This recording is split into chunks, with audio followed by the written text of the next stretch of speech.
This is my review of Guardians of the Galaxy Volume 2. I went into the first Guardians of the Galaxy movie not knowing what I was going to expect. I didn't know anything about the characters, I didn't know anything about some of the actors doing any of these things except for like maybe Bradley Cooper and Vin Diesel. And I was really impressed with what I saw in the first Guardians. Every time the characters were on screen, all of their stories intertwined and made sense for the story being told. Everything felt coherent, it just worked. And you will never capture that magic again. And Guardians of the Galaxy Volume 2 is a prime example of not capturing that magic again. Is this a bad movie? By no means is this movie terrible. There's a lot of great stuff in here. Some really great scenes, some things I really loved. But again, there are some scenes in here that are so hard to watch. There's some things in here that are just so painful. And my God, every time a joke is told, it undercuts the scene before it, and it really bothered me. I'm fine with there being comedy in a movie. I think it actually really helps the story going forward, and it just really does good when you tell comedy and you can make jokes in there, but you don't need it for every scene. You don't need it to be in part of the whole movie for a bunch of these different things. It just doesn't help. It just makes it annoying, and it just bothered me a lot. And I'm fine with a lot of comedy, but when you get an emotional scene, and there are some very emotional scenes in here, with Drax, with Star-Lord and Ego, with Gamora even. There's a lot of very emotional scenes with a lot of characters. Some great stuff there with Yondu and Rocket, and some very emotional scenes with them. But you don't need a joke to undercut that, or do anything to take away from that. It just affects the story, and it doesn't make it interesting or creative. It just hurts the story, and let's talk about that. There's no story in this movie. There isn't.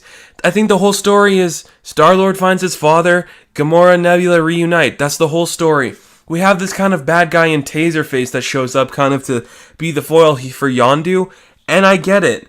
I understand his importance in this movie, but he didn't do anything for the whole narrative of the film. Yondu still would have made it to the final scene and done everything there. I didn't like it in a lot of ways. The villain of Taserface and the story. There wasn't really no story except for Peter Quill meeting his father, who is Ego, and it just really hurt the movie because there's no story, and you need a story to tell the movie to make it good.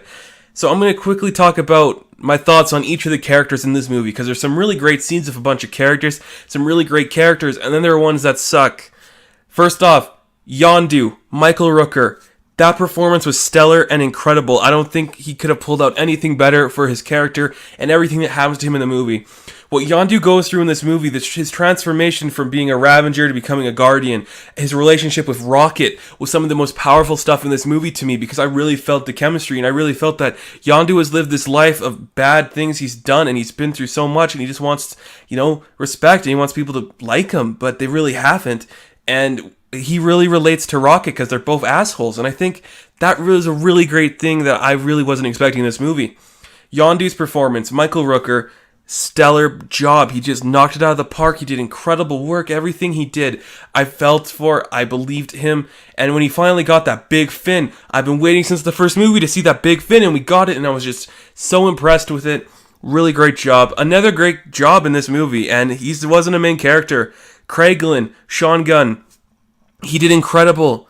I can't believe he did something this good. I loved Craiglin in this movie. He was not a central part of the story. He did some very important stuff, and deciding to choose Yondu over these other Ravengers, I thought that was a really bold move. Really great thing. I love that James Gunn put his brother in this. Sean is just a great actor, and I want to see him do more. But this was a great thing. I think we will see Craiglin again coming into another movie, so that really excites me. Ego, the Living Planet. There are a few things about Ego that just kind of bothered me. He bored me at times because he was talking too much, just kind of narration, explanation to everything he did, and I get it, you have to set him up to be this big guy. I understand. Kurt Russell, great actor. I loved him in a lot of stuff. He did okay here. This was not his best performance. Ego was an interesting character from the get-go. I still wish they did Jay Son of Spartax for his father. And you could still cast, you could still have Kurt Russell as him, but Jason of Spartax I think is better. Ego's a Celestial. They confirmed that in this movie. Ego's a Celestial. A lot of stuff is going on there, and it was fine. He just didn't do anything for me personally, and I just thought it was good. Same with Gamora. She was fine in the movie, but she didn't do anything for the story. She could have had a really emotional storyline with her sister Nebula, and even Nebula to that matter. Both these characters, I think they were really important in the first Guardians of the Galaxy movie. They both played their part. They were important. The struggle they went through. There were some really impactful scenes of them. When Nebula is talking about her relationship with Thanos, and even when Gamora is talking about her relationship with her sister, there's some really important stuff in there. I think there's some really good acting choices and some really good dialogue, but everything else just fell flat. And Gamora and Star-Lord, their chemistry, I don't give a shit. I really don't care. Just get her with Richard Rider, because there was nothing happening there. There wasn't this, like, will they, won't they thing I got. I was like, Chris Pratt is being a dick. He just wants to get with her, and she's like, no. And then at the end, when they kind of had, like, that back and forth, it bothered me. I didn't care for it. Chris Pratt did really good in this movie. He wasn't his best performance. His performance in the first Guardians is still better. He had some very emotional tugs, and he was talking about his father and his relationship with that stuff and things happening about his mother. I thought all of that was so great and so powerful, but at times he fell flat, and it kind of bothered me. Not gonna lie, I am not a big Chris Pratt fan. When we first saw Guardians, I was like, this guy's gonna be big. He's gonna be the next guy. Jurassic World comes out, still thought that. I just don't think he's ever going to leave this kind of like dumb guy stage where he's always going to have to play the kind of stupid guy.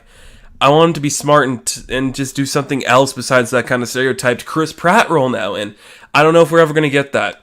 Baby Groot bored the hell out of me. I didn't care after the first opening scene. Just move on. I hate Baby Groot. I think it was stupid and his character was just dumb and we didn't need Vin Diesel to voice him.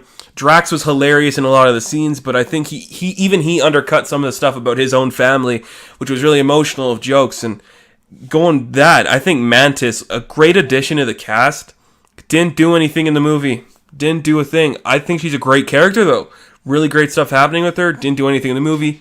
I think the best character, besides Yondu, was Rocket. And I feel like it's because you saw his story. It didn't really tie into a lot of the other stuff going on to some of the other characters, but he did have an arc. He started off being, kind of hated by people, feeling like he was left out and he was alone, but then he kind of came into his own there. I thought that was a really good story arc for Rocket. Some of the best stuff we've seen from him in a while, and it just really made me like the character more. I wasn't a huge Rocket fan in the first movie because I just thought like he's going to become too mainstream, he's going to be too popular, but he did really good in this. Bradley Cooper, you did a great job.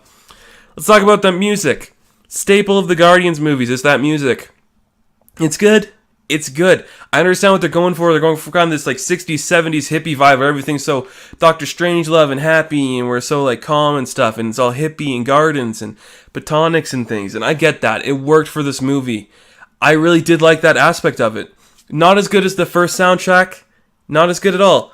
But it worked for this movie they're going for. I feel like the whole flow of this movie was supposed to be calm and relaxing and not have a lot going on with it. And I was okay with that at times. But we're going to the summer blockbuster season. I want to see big explosion. I want to see things happening. There was not a lot of action in this movie. And when there was, you don't see a lot of them doing anything. And that was really bad. That really bothered me. I wanted to see them doing more.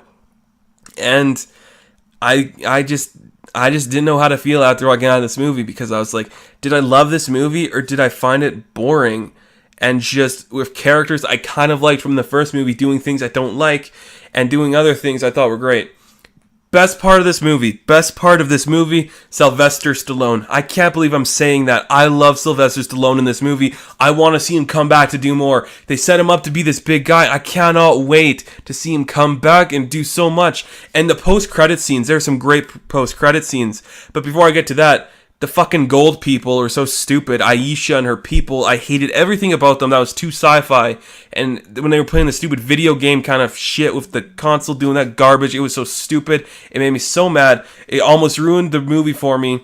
And we're trying to get to this thing where it's like we're peaceful, we're hippies. Look at us, look at my utopia. I'm ego. Don't give me these stupid gold people just doing nothing. It wasn't funny. It wasn't interesting. Their characters were dumb. There's some really good dialogue with her kind of talking to Star-Lord. That was it. That's the only good thing she did. Her and Taserface, they were stupid. Those post-credit scenes.